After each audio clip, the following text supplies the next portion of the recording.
Hello everyone, welcome you all to GK tricks. देखिए friends, हमने एक सीरीज चलाई थी आरबीएससी 11th क्लास की साइकोलॉजी की। उसमें हमने चैप्टर वाइज क्वेश्चंस देखे थे। देखिए ये सारे क्वेश्चन आपके रीट एग्जाम में तो काम आने वाले हैं, लेकिन रीट के अलावा सेकंड ग्रेड एग्जाम में भी ये आपके काम आएंगे और फर्स्ट ग्रेड एग्जाम में भी काम आएंगे। और निश्चित ही आपको आपके एग्जाम में इस वीडियो से काफी अधिक क्वेश्चंस भी देखने को मिलेंगे। तो आपसे केवल एक छोटी सी रिक्वेस्ट है कि इन सारे क्वेश्चनों को आपको कहीं पर लिख लेना है और बार बार इनका रिवीजन करना है। तो फ्रेंड्स चलिए शुरुआत करते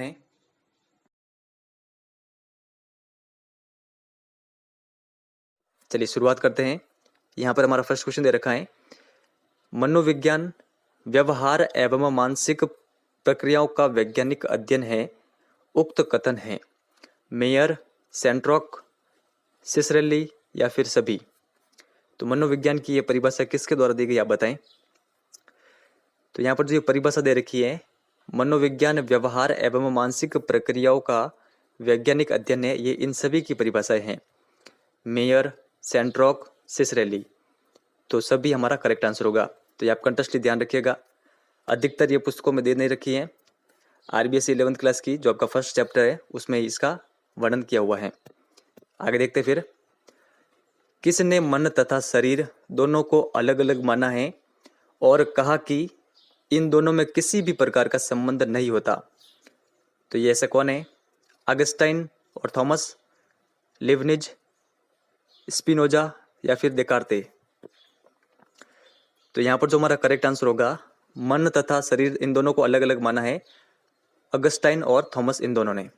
तो यहाँ पर ऑप्शन नंबर फर्स्ट हमारा करेक्ट आंसर होगा। तो ये आप ध्यान रखिएगा। आगे देखते हैं, व्यक्ति जन्म के समय डेबुला रासा होता है, अर्थात उसका मस्तिष्क एक कोरे कागज के समान होता है और बाद में उसमें नए नए अनुभवों से नए नए विचार उत्पन्न होते हैं। यह मत है लॉक का, क्रो एंड क्रो का, स्पिनोजा का या फिर देकार्ते का। तो आप बताइए ये मत किसका है? तो यहाँ पर जो हमारा करेक्ट आंसर होगा वो होगा ऑप्शन नंबर फर्स्ट, लॉक का। ऑप्शन नंबर फर्स्ट इसका करेक्ट आंसर है, ये आप ध्यान रखिएगा। डेबुला रासा क्या होता है ये आप ध्यान रखिएगा कि जैसे कि कोई नवजात शिशु है, वो किस प्रकार का होता है, उसका मस्तिष्क एक कोरे कागज के समान होता है और बाद में उसमें नए नए अनुभवों से नए नए विचार उत्पन्न होते हैं। तो यही है डेबुला रासा। तो ये आप ध्यान रखिएगा। और ये मत किसका है? लॉक का। आगे देखते हैं यहाँ पर, मनोविज्ञान संज्ञानात्मक प्रक्रियाओं एवं व्यवहार के विज्ञान के रूप में उत्तम ढंग से परिभाषित किया जाता है। उक्त कथन है। तो मनोविज्ञान की दूसरी परिभाषा है, किसके द्वारा दी गई आप बताएं। एक हमने आगे देख ली है, मेयर, सेंट्रोक, बेरोन या फिर कोई नहीं। तो मनोविज्ञान की ये परिभाषा दी गई थी बेरोन के द्वारा। यहाँ पर ऑप्शन नंबर थर्ड हमारा करेक्ट आंसर होगा। तो आप कंटेस्टली ध्यान रखिएगा। आगे देखते फिर, मनोविज्ञान के इतिहास को मूलतः कितने भागों में बांटा गया है। तो आप बताएं यहाँ पर करेक्ट आंसर क्या होगा। यहाँ पर हमारा करेक्ट आंसर होगा, दो भागों में बांटा गया है। दो भाग कौन कौन से? पूर्व वैज्ञानिक काल और वैज्ञानिक काल। आगे देखते हैं, मनुष्य में जन्म से ही स्वार्थता, आक्रमणशीलता आदि जैसे गुण मौजूद होते हैं जो समाज द्वारा नियंत्रित कर दिए जाते हैं। यह मानना है, किसका मानना है बताएं? रूसो का, स्पेंसर का, स्टुअर्ट मिल का या फिर कोई नहीं। तो यहाँ पर जो हमारा करेक्ट आंसर होगा वो होगा ऑप्शन नंबर सेकंड, ये स्पेंसर का मानना था। तो आप ध्यान रखिएगा। आगे देखते हैं, बार बार मापने से व्यक्ति के प्राप्तांक में कोई परिवर्तन नहीं आता। यह है वैधता, विश्वसनीयता, व्यापकता या फिर मूल्यांकन। तो यहाँ पर जो हमारा करेक्ट आंसर होगा वो होगा ऑप्शन नंबर सेकंड, विश्वसनीयता। ये आप ध्यान रखिएगा। फिर आगे देखते हैं, यहाँ पर परीक्षण वही माप रहा है जिसे मापने के लिए उसे बनाया गया है। यह है वैधता, विश्वसनीयता, व्यापकता या फिर मूल्यांकन। तो यहाँ पर इसका करेक्ट आंसर होगा ऑप्शन नंबर फर्स्ट, वैधता। तो ये आप दोनों ध्यान रखिएगा। इन दोनों का वर्णन फर्स्ट चैप्टर में ही दे रखा है और इनसे कई बार रीट एग्जाम में क्वेश्चन आए हैं। तो आप कंटेस्टली ध्यान रखिएगा। आगे देखते हैं, मनुष्य जन्म से ही अच्छे स्वभाव का होता है, परंतु समाज के कटु अनुभव उसके स्वभाव को बुरा बना देते हैं। ऐसा किसने कहा था? अरस्तु, प्लेटो, रूसो या फिर थॉमसन? तो ऐसा कहा गया था रूसो के द्वारा। यहाँ पर ऑप्शन नंबर थर्ड हमारा करेक्ट आंसर होगा। तो ये आप कंट्रास्टी ध्यान रखिएगा। आगे देखते फिर, संरचनावाद स्कूल का प्रारंभ किसने किया था? Crow and crow, Spencer, Titchener या फिर जॉन डेवी? तो यहाँ पर जो हमारा करेक्ट आंसर होगा, संरचनावाद स्कूल का प्रारंभ टिचनर के द्वारा किया गया था। कहाँ से? तो अमेरिका की कॉर्नेल विश्वविद्यालय से। कब? तो 1892 में। तो ये भी फैक्ट आप ध्यान रखिएगा। आगे देखते हैं, टिचनर के अनुसार चेतना के कितने तत्व होते हैं? तो अब बताइए यहाँ पर करेक्ट आंसर क्या होगा? यहाँ पर हमारा करेक्ट आंसर होगा ऑप्शन नंबर थर्ड, 3 तत्व होते हैं। तो कौन कौन से हैं? संवेदन, भाव या फिर अनुराग, और एक है प्रतिमा या फिर प्रतिबिंब। तो ये आप ध्यान रखिएगा। फिर आगे देखते हैं, प्रकार्यवाद की स्थापना अनौपचारिक ढंग से किसके द्वारा की गई? William James, John Dewey, angel या फिर कार्र? तो प्रकार्यवाद की स्थापना अनौपचारिक ढंग से की गई थी विलियम जेम्स के द्वारा। तो आप ध्यान रखिएगा, ऑप्शन नंबर फर्स्ट हमारा करेक्ट आंसर होगा। और विलियम जेम्स की पुस्तक का नाम भी आप ध्यान रखिएगा, प्रिंसिपल ऑफ साइकोलॉजी। आगे देखते फिर, प्रकार्यवाद की स्थापना औपचारिक ढंग से किसके द्वारा की गई थी? तो आप बताइए, जॉन डीवी, एंजिल, कार्र या फिर सभी? तो इन तीनों के द्वारा की गई थी प्रकार्यवाद की औपचारिक ढंग से स्थापना। तो यहाँ पर ऑप्शन नंबर फोर्थ हमारा करेक्ट आंसर होगा। तो इन तीनों का नाम आप ध्यान रखिएगा। आगे देखते हैं, व्यवहारवाद की स्थापना कब और किसने की? तो आप बताइए यहाँ पर करेक्ट आंसर क्या होगा? तो व्यवहारवाद की स्थापना 1913 में वॉटसन के द्वारा की गई थी। यहाँ पर ऑप्शन नंबर सेकंड हमारा करेक्ट आंसर होगा। आगे देखते हैं, यहाँ पर गेस्टोल्ट स्कूल की स्थापना कब व किसने की? तो गेस्टोल्ट स्कूल की स्थापना की गई थी वर्दिमर के द्वारा 1912 में। आगे देखते फिर, भारत में प्रथम मनोविज्ञान विभाग का प्रारंभ कब व कहां से हुआ? तो आप बताएं यहाँ पर करेक्ट आंसर क्या होगा? यहाँ पर हमारा करेक्ट आंसर होगा, भारत में प्रथम मनोविज्ञान विभाग का प्रारंभ हुआ था 1916 में कलकत्ता विश्वविद्यालय से। तो ऑप्शन नंबर सेकंड हमारा करेक्ट आंसर होगा। फिर यहाँ पर आगे देखते हैं, 1922 में इंडियन साइको एनालिटिक्स सोसाइटी की स्थापना किसने की? प्रेमचंद मेहरा, गिरीन्द्र शेखर बोस, एस.एन. सेनगुप्ता या फिर सभी? तो यहाँ पर जो हमारा करेक्ट आंसर होगा वो होगा option number second, Girindra Shekhar Bose ने स्थापना की थी 1922 में इंडियन साइको एनालिटिक्स सोसाइटी की। तो ये आप ध्यान रखिएगा। आगे देखते हैं, यहाँ पर इंडियन साइकोलॉजिकल एसोसिएशन की स्थापना कब हुई? तो आप बताएं यहाँ पर करेक्ट आंसर क्या होगा? यहाँ पर जो हमारा करेक्ट आंसर है, इंडियन साइकोलॉजिकल एसोसिएशन, इसकी स्थापना हुई थी 1924 में। यहाँ पर ऑप्शन नंबर थर्ड हमारा करेक्ट आंसर होगा। आगे देखते हैं फिर, भारत में अनुप्रयुक्त मनोविज्ञान विभाग का प्रारंभ कब और कहां से हुआ? अनुप्रयुक्त मनोविज्ञान को इंग्लिश में कहा जाता है एप्लाइड साइकोलॉजी। तो यहाँ पर जो हमारा करेक्ट आंसर होगा, भारत में अनुप्रयुक्त मनोविज्ञान विभाग का प्रारंभ हुआ था 1938 में कलकत्ता विश्वविद्यालय से। तो यहाँ पर ऑप्शन नंबर सेकंड हमारा करेक्ट आंसर होगा, ये आप ध्यान रखिएगा। आगे देखते फिर, मनोविज्ञान शब्द की उत्पत्ति किस शब्द से हुई है? तो किस भाषा के शब्द से हुई आप बताएं? हिंदी, अंग्रेजी, ग्रीक या फिर लैटिन? तो यहाँ पर जो हमारा करेक्ट आंसर होगा वो होगा ऑप्शन नंबर थर्ड, ग्रीक भाषा के 2 शब्दों से हुई है। 2 शब्द कौन कौन से? साइके प्लस लोगोस। साइके का अर्थ होता है आत्मा और लोगोस अध्ययन, ठीक है। तो ये आप ध्यान रखिएगा। आगे देखते हैं, यहाँ पर विलियम वुंट ने प्रथम मनोवैज्ञानिक प्रयोगशाला की स्थापना कहाँ व कब की? तो यहाँ पर जो हमारा करेक्ट आंसर होगा वो होगा ऑप्शन नंबर थर्ड, लिप्जिंग विश्वविद्यालय में की थी इन्होंने 1879 में। तो ऑप्शन नंबर थर्ड हमारा करेक्ट आंसर होगा। कि आप कमेंट सेक्शन में लिख के बता सकते हैं कि लिप्जिंग विश्वविद्यालय ये किस देश में है? कमेंट सेक्शन में आप लिख के जरूर बताएं। आपके पास 2 ऑप्शन है, जर्मनी और फ्रांस। आगे देखते हैं, यहाँ पर निम्न में से कौन सा मनोविज्ञान का लक्ष्य नहीं है?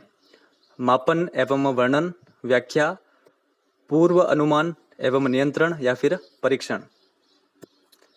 तो यहाँ पर हमारा करेक्ट आंसर होगा मनोविज्ञान का लक्ष्य यहाँ पर नहीं है परीक्षण। मनोविज्ञान के ये 3 प्रमुख लक्ष्य होते हैं, इनके बारे में आप ध्यान रखिएगा। मापन एवं वर्णन, व्याख्या और पूर्व अनुमान एवं नियंत्रण। आगे देखते हैं फिर, मनोविज्ञान को आत्मा का विज्ञान किसने कहा है? तो आप बताएं यहाँ पर करेक्ट आंसर क्या होगा। तो ये है ग्रीक दार्शनिक अरस्तु और प्लेटो के द्वारा। ये आप ध्यान रखिएगा, ऑप्शन नंबर फर्स्ट हमारा करेक्ट आंसर होगा। इन दोनों ने मनोविज्ञान को आत्मा का विज्ञान माना है। मनोविज्ञान को मन का विज्ञान किसने माना है? तो ये माना है लिविनिज व लॉक के द्वारा। आरबीएससी की जो आपके 11वीं क्लास की बुक है, इनमें इन दोनों का नाम दे रखा है। तो आप ये ध्यान रखिएगा, लिविनिज व लॉक ने मनोविज्ञान को मन का विज्ञान कहा है, और विलियम वुंट और टिचनर ने मनोविज्ञान को चेतना का विज्ञान माना है। और ये आप ध्यान रखिएगा, और वॉटसन के अनुसार मनोविज्ञान क्या है? मनोविज्ञान है व्यवहार का विज्ञान। तो ये सारे फैक्ट आप ध्यान रखिएगा, इन सभी के नाम आप ध्यान रखिएगा। आगे देखते फिर, psychology an a third world country Indian experiences नामक पुस्तक किसके द्वारा लिखी गई? तो ये पुस्तक किसकी आप बताएं। ये पुस्तक लिखी गई है दुर्गानंद सिन्हा के द्वारा। यहाँ पर ऑप्शन नंबर सेकंड हमारा करेक्ट आंसर होगा। ये आप कंट्रेस्टली ध्यान रखिएगा। मनोविश्लेषण को एक स्कूल के रूप में किसके द्वारा स्थापित किया गया? Erikson, Sigmund Freud, Crow and Crow या फिर विलियम जेम्स। तो आप बताएं यहाँ पर करेक्ट आंसर क्या होगा। यहाँ पर जो हमारा करेक्ट आंसर होगा, मनोविश्लेषण को एक स्कूल के रूप में स्थापित किया गया था सिगमंड फ्रायड के द्वारा। यहाँ पर ऑप्शन नंबर सेकंड हमारा करेक्ट आंसर होगा। तो ये आप ध्यान रखिएगा, और ये आप ध्यान रखिएगा, सिगमंड फ्रायड ने कहा है कि अगर आपको अचेतन मन का अध्ययन करना है तो इसके लिए आप इन विधियों का प्रयोग कर सकते हैं: मुक्त साचर्य विधि, सम्मोहन तथा स्वप्न की व्याख्या। तो ये आप ध्यान रखिएगा। आगे देखते फिर, किस स्कूल के अनुसार मनोविज्ञान की विषय वस्तु चेतन अनुभूति है? संरचनावाद, प्रकार्यवाद, व्यवहारवाद या फिर सभी। तो यहां पर जो हमारा करेक्ट आंसर होगा वो होगा ऑप्शन नंबर फर्स्ट, संरचनावाद। तो आप ध्यान रखिएगा, संरचनावाद मनोविज्ञान की विषय वस्तु क्या है? चेतन अनुभूति। आगे देखते हैं यहां पर, किसके अनुसार मनोविज्ञान का संबंध मानसिक प्रक्रियाओं या कार्य के अध्ययन से होता है, ना कि चेतना के तत्व के अध्ययन से होता है? तो आप बताएं किसके अनुसार ये संरचनावाद, प्रकार्यवाद, व्यवहारवाद या फिर सभी। तो यहां पर जो हमारा करेक्ट आंसर होगा वो होगा ऑप्शन नंबर सेकंड, प्रकार्यवाद के अनुसार। तो आप कंटेक्स्ट ध्यान रखिएगा, प्रकार्यवाद के अनुसार मनोविज्ञान का संबंध मानसिक प्रक्रियाओं या कार्य के अध्ययन से होता है, ना कि चेतना के तत्व के अध्ययन से। फिर आगे देखते हैं यहाँ पर, मनोविज्ञान की 4 विधियां प्रेक्षण, अनुबंधन, परीक्षण तथा शाब्दिक रिपोर्ट हैं किसके अनुसार? तो आप बताएं मनोविज्ञान की ये 4 विधियां किसके द्वारा बताई गई है? तो ये बताई गई है वॉटसन के द्वारा। यहाँ पर ऑप्शन नंबर सेकंड हमारा करेक्ट आंसर होगा। तो आप ये कंटेक्स्टली ध्यान रखिएगा। आगे देखते हैं, प्रयोगात्मक मनोविज्ञान का जनक कौन है? तो कौन है आप बताएं। ये है William Wundt. Option number first हमारा करेक्ट आंसर होगा। और यहाँ पर हमारा लास्ट क्वेश्चन दे रखा है, गेस्टॉल्ट किस भाषा का शब्द है? अंग्रेजी, ग्रीक, जर्मन या फिर फ्रेंच। तो जो यहाँ पर ये दे रखा है गेस्टॉल्ट, ये जर्मन भाषा का शब्द है। तो ऑप्शन नंबर थर्ड हमारा करेक्ट आंसर होगा। इसका अर्थ क्या होता है? समग्र आकृति, समग्र आकृति। तो ये आप ध्यान रखिएगा।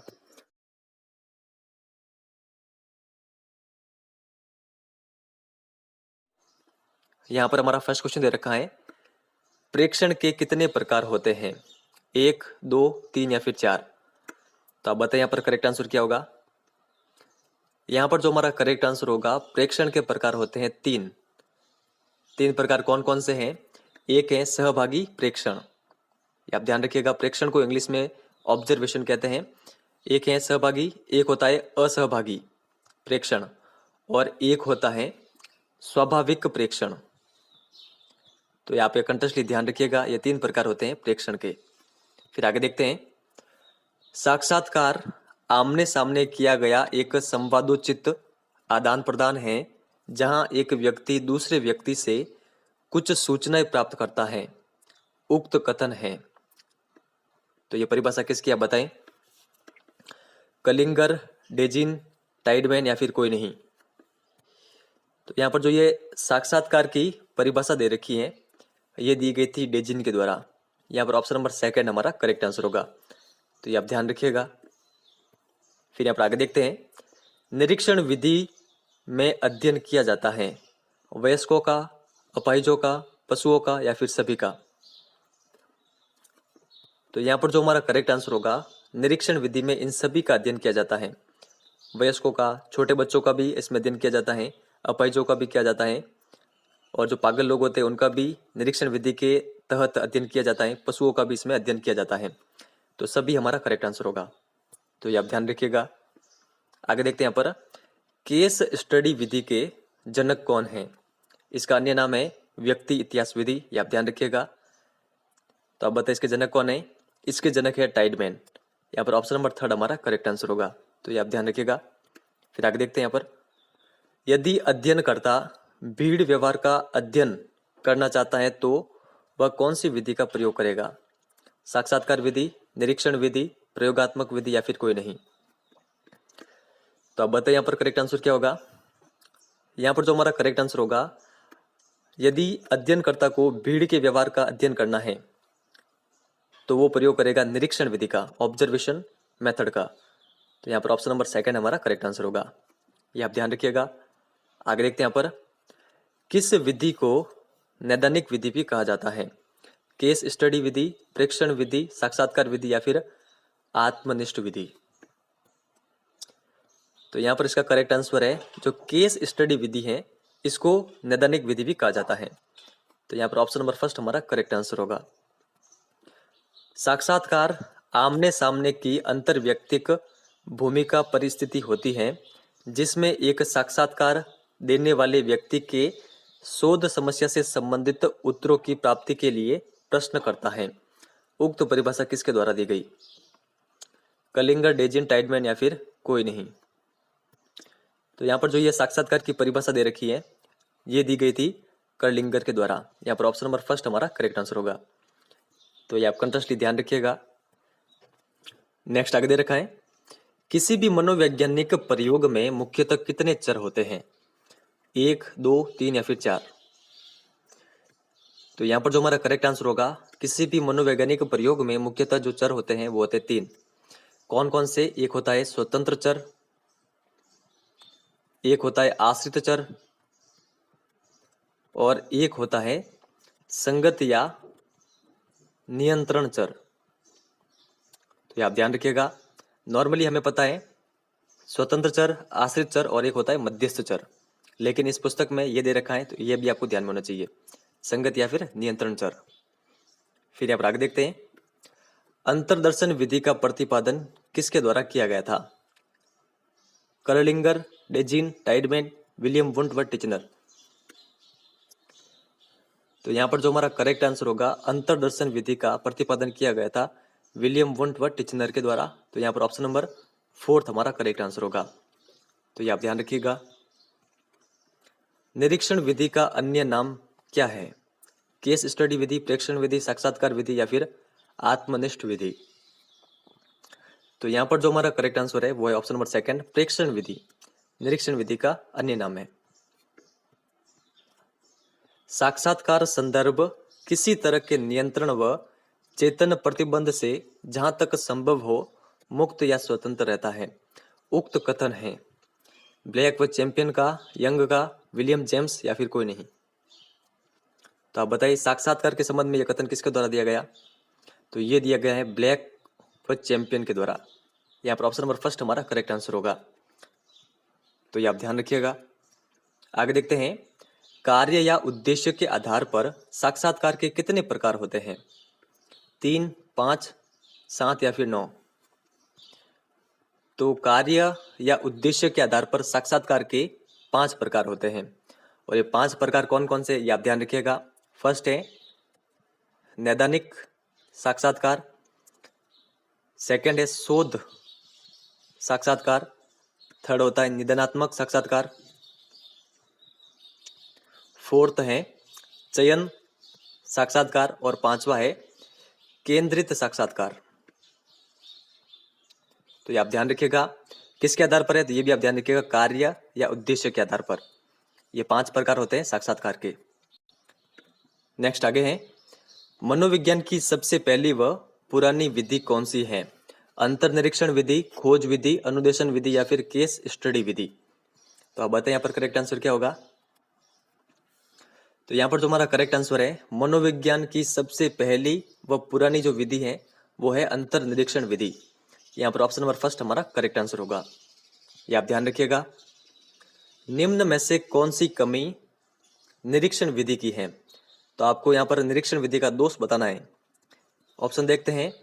इस विधि ने मनोविज्ञान का अध्ययन क्षेत्र काफी विस्तृत कर दिया है। इस विधि द्वारा एक समय में एक से अधिक प्राणियों के व्यवहारों का निरीक्षण आसानी से होता है। प्राप्त आंकड़ों का सांख्यिकी विश्लेषण काफी आसानी से किया जा सकता है। प्रेक्षक द्वारा किया गया परीक्षण वस्तुनिष्ठ ना होकर आत्मनिष्ठ हो जाता है। तो आप बताइए यहाँ पर कमी कौन सी है निरीक्षण विधि की? तो इसका जो करेक्ट आंसर होगा वो होगा ऑप्शन नंबर फोर्थ। प्रेक्षक द्वारा किया गया परीक्षण वस्तुनिष्ठ ना होकर आत्मनिष्ठ हो जाता है। ये इसकी एक कमी है, ये आप ध्यान रखिएगा। और इसके गुण कौन कौन से हैं? तो जो ऊपर के ये तीनों फैक्ट दे रखे हैं ये तीनों इसके गुण हैं निरीक्षण विधि के। तो ये आप ध्यान रखिएगा। फिर आगे देखते हैं यहाँ पर रचना के आधार पर साक्षात्कार के कितने प्रकार होते हैं? तो आप बताएं। इससे पहले हमने जो आगे क्वेश्चन डिस्कस किया था उसमें देखा था कार्य या उद्देश्य के आधार पर साक्षात्कार के प्रकार जो कि 5 होते हैं। अब यहाँ पर पूछ रहा है कि रचना के आधार पर साक्षात्कार के कितने प्रकार होते हैं, 1, 2, 3 या फिर 4। तो यहाँ पर हमारा करेक्ट आंसर होगा रचना के आधार पर साक्षात्कार के प्रकार होते हैं 2। कौन कौन से? संरचित साक्षात्कार और असंरचित साक्षात्कार। ये आप ध्यान रखिएगा। आगे देखते हैं। ऐसी कौन सी विधि है जिसके सहारे मनोविज्ञान को एक प्रयोगात्मक स्तर मिला? अंतर्निरीक्षण विधि, खोज विधि, अनुदेशन विधि या फिर केस स्टडी विधि। तो यहाँ पर जो हमारा करेक्ट आंसर होगा वो होगा ऑप्शन नंबर फर्स्ट। अंतर्निरीक्षण विधि एक ऐसी विधि है जिसके सहारे मनोविज्ञान को एक प्रयोगात्मक स्तर मिला है। तो यहाँ पर ऑप्शन नंबर फर्स्ट हमारा करेक्ट आंसर होगा। ये आप ध्यान रखिएगा। आगे देखते फिर व्यक्ति इतिहास विधि के गुण कौन सा है? इस विधि द्वारा व्यक्ति का गहन अध्ययन संभव है। व्यक्ति के मानसिक तथा शारीरिक विकास क्रम को अच्छी तरह से जांचा जा सकता है। व्यक्ति की समस्याओं एवं उसके संभावित कारणों पर प्रकाश डालने का सुनहरा अवसर या फिर सभी। तो देखिए जितने भी यहाँ पर ये दे रखे कथन ये सभी गुण हैं व्यक्ति इतिहास विधि के। तो सभी हमारा करेक्ट आंसर होगा। तो ये आप ध्यान रखिएगा। नेक्स्ट आगे दे रखा है संरचित साक्षात्कार को और किस नाम से जाना जाता है? नैदानिक साक्षात्कार, शोध साक्षात्कार, औपचारिक साक्षात्कार या फिर कोई नहीं। तो यहाँ पर जो हमारा करेक्ट आंसर होगा संरचित साक्षात्कार को औपचारिक साक्षात्कार के नाम से भी जाना जाता है। ऑप्शन नंबर थर्ड हमारा करेक्ट आंसर होगा। देखिए अभी हमने आगे क्वेश्चन डिस्कस किया था कि रचना के आधार पर साक्षात्कार के कितने प्रकार होते हैं? तो ये होते हैं 2 प्रकार। कौन कौन से? एक है संरचित साक्षात्कार और एक है असंरचित साक्षात्कार। तो ये आपको कंटेस्टली ध्यान में होने चाहिए। आगे देखते फिर साक्षात्कार विधि का दोष है शाब्दिक अनुक्रिया के आधार पर किया गया निर्णय अधिक वैध नहीं माना जा सकता। साक्षात्कारकर्ता का ध्यान साक्षात्कार के दौरान साक्षात्कार में न होना। साक्षात्कार में गुण पाया जाता है या फिर सभी। तो इसका जो करेक्ट आंसर होगा ये सभी दोष होते हैं साक्षात्कार विधि के। तो सभी इसका करेक्ट आंसर होगा। आगे देखते हैं शोध साक्षात्कार अधिकतर उन मनोवैज्ञानिकों द्वारा किया जाता है जो किसी विशेष समस्या का उत्तर तुरंत पा लेना चाहते हैं। उक्त कथन है। तो ये कथन किसका है बताएं? ये कथन है यंग का। यहाँ पर ऑप्शन नंबर सेकंड हमारा करेक्ट आंसर होगा। ये आप ध्यान रखिएगा। आगे देखते फिर सर्वे विधि का निम्न में से कौन सा दोष है? इसके द्वारा कम समय में अधिक से अधिक व्यक्तियों से आंकड़े संग्रह किए जा सकते हैं।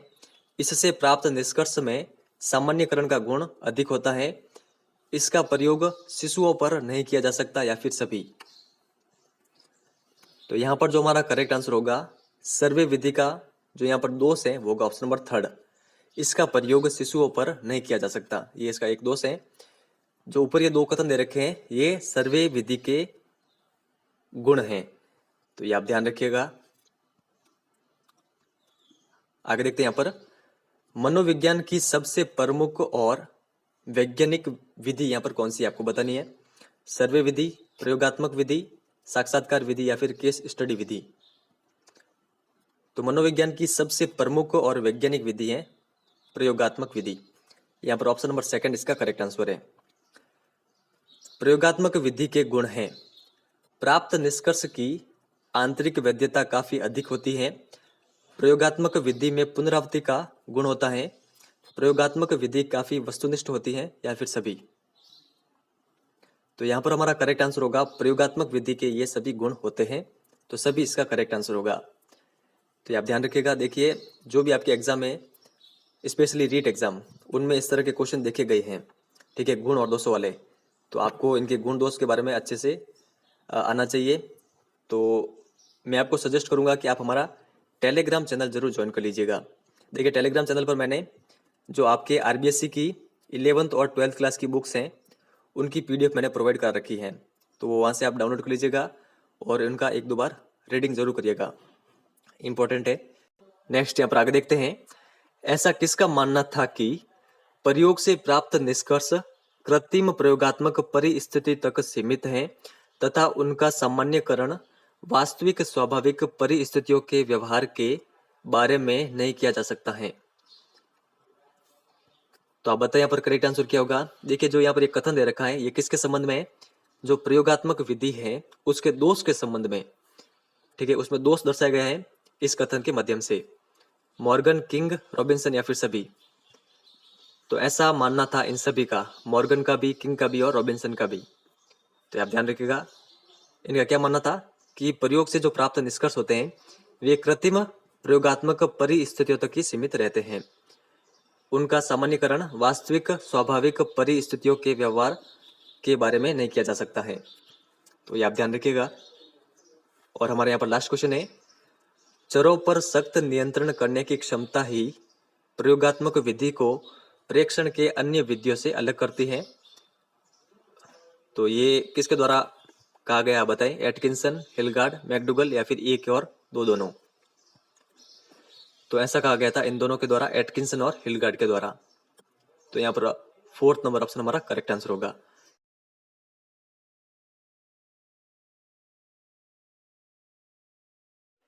यहाँ पर हमारा फर्स्ट क्वेश्चन दे रखा है व्यक्ति के लिए जीवन की परिस्थितियां वही महत्व रखती है जो समुद्री जहाजों के लिए चट्टान, समुद्र की लहरें तथा तेज हवाएं रखती हैं। उक्त कथन है टीपी नन, गैरिसन, कुप्पुस्वामी या फिर युंग।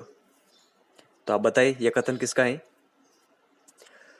तो यहाँ पर जो ये कथन दे रखा है ये है टीपी नन का। यहाँ पर ऑप्शन नंबर फर्स्ट हमारा करेक्ट आंसर होगा। तो ये आप ध्यान रखिएगा। आगे देखते फिर वंशक्रम के भिन्नता के नियम को किसने प्रयोग के द्वारा स्पष्ट करने का प्रयास किया था। लेमार्क, डार्विन, गैरिसन या फिर एक और दो दोनों ने। तो यहाँ पर जो हमारा करेक्ट आंसर होगा वो होगा ऑप्शन नंबर फोर्थ, यानी लेमार्क और डार्विन इन दोनों ने वंशक्रम के भिन्नता के नियम को प्रयोग करके स्पष्ट करने का प्रयास किया था। तो ये आप ध्यान रखिएगा। नेक्स्ट आगे हैं वंशक्रम का प्रभाविकता एवं वियोग का नियम किसने प्रतिपादित किया था। लेमार्क, गैरिसन, मेंडल या फिर डार्विन। तो यहाँ पर जो हमारा करेक्ट आंसर होगा वंशक्रम का प्रभाविकता एवं वियोग का नियम ये प्रतिपादित किया गया था मेंडल के द्वारा। तो यहाँ पर ऑप्शन नंबर थर्ड हमारा करेक्ट आंसर होगा। ये आप ध्यान रखिएगा। आगे देखते हैं यहाँ पर पूर्व किशोरावस्था में किसका वजन और लंबाई अधिक होती है। लड़के की, लड़की की, दोनों की समान होती है या फिर कोई नहीं। तो यहाँ पर जो इसका करेक्ट आंसर होगा पूर्व किशोर अवस्था में जो लड़की होती है लड़कियों की लंबाई और जो वजन होता है वो अधिक होता है बजाय किसके, लड़कों के। तो यहाँ पर ऑप्शन नंबर सेकंड हमारा करेक्ट आंसर होगा। ये आप ध्यान रखिएगा। आगे देखते हैं यहाँ पर बालक के विकास पर संस्कृति का प्रभाव पड़ता है। जो संस्कृति जितनी उन्नत होगी उससे संबंधित व्यक्ति उसी मात्रा में गुणों का अर्जन करेगा, उक्त कथन है। मार्गेट मिड व Benedict garrison, crow and Crow या फिर कोई नहीं। तो यहाँ पर जो हमारा करेक्ट आंसर होगा, यहाँ पर जो कथन दे रखा है ये कथन है मार्गेट मिड व बेनेडिक्ट का। तो ऑप्शन नंबर फर्स्ट इसका करेक्ट है, ये आप ध्यान रखिएगा। आगे देखते हैं यहाँ पर, माता पिता और उसके बच्चों में जो वंशक्रम संबंधी भिन्नता पाई जाती है उसके प्रमुख कारण क्या है? उत्परिवर्तन, प्राकृतिक चयन, दोनों या फिर कोई नहीं। तो आप बताएं यहाँ पर करेक्ट आंसर क्या होगा। तो यहाँ पर जो हमारा करेक्ट आंसर होगा वो होगा दोनों, उत्परिवर्तन और प्राकृतिक चयन, ये दोनों। तो ये आप ध्यान रखिएगा। उत्परिवर्तन को इंग्लिश में कहते हैं म्यूटेशन और प्राकृतिक चयन को नेचुरल सिलेक्शन। तो ये आप ध्यान रखिएगा। ये दो प्रमुख कारण है, माता पिता और जो उनके बच्चे होते हैं उनमें जो भिन्नता पाई जाती है उनको दर्शाने के लिए। तो ये आप ध्यान रखिएगा। फिर यहाँ पर आगे देखते हैं, निम्न में से कौन सा विकास का मूलभूत सिद्धांत है? विकास एक सतत प्रक्रिया है, विकास एक व्यक्तिगत प्रक्रिया है, विकास एक सुव्यवस्थित क्रम में होता है या फिर सभी। तो यहाँ पर जो हमारा करेक्ट आंसर होगा, यहाँ पर ये जो तीनों दे रखे हैं ये विकास के मूलभूत सिद्धांत हैं। विकास एक सतत प्रक्रिया है, विकास एक व्यक्तिगत प्रक्रिया है, विकास एक सुव्यवस्थित क्रम में होता है। तो सभी हमारा करेक्ट आंसर होगा, ये आप ध्यान रखिएगा। आगे देखते फिर, मानव विकास को प्रभावित करने वाला कौन सा कारक वातावरणीय है?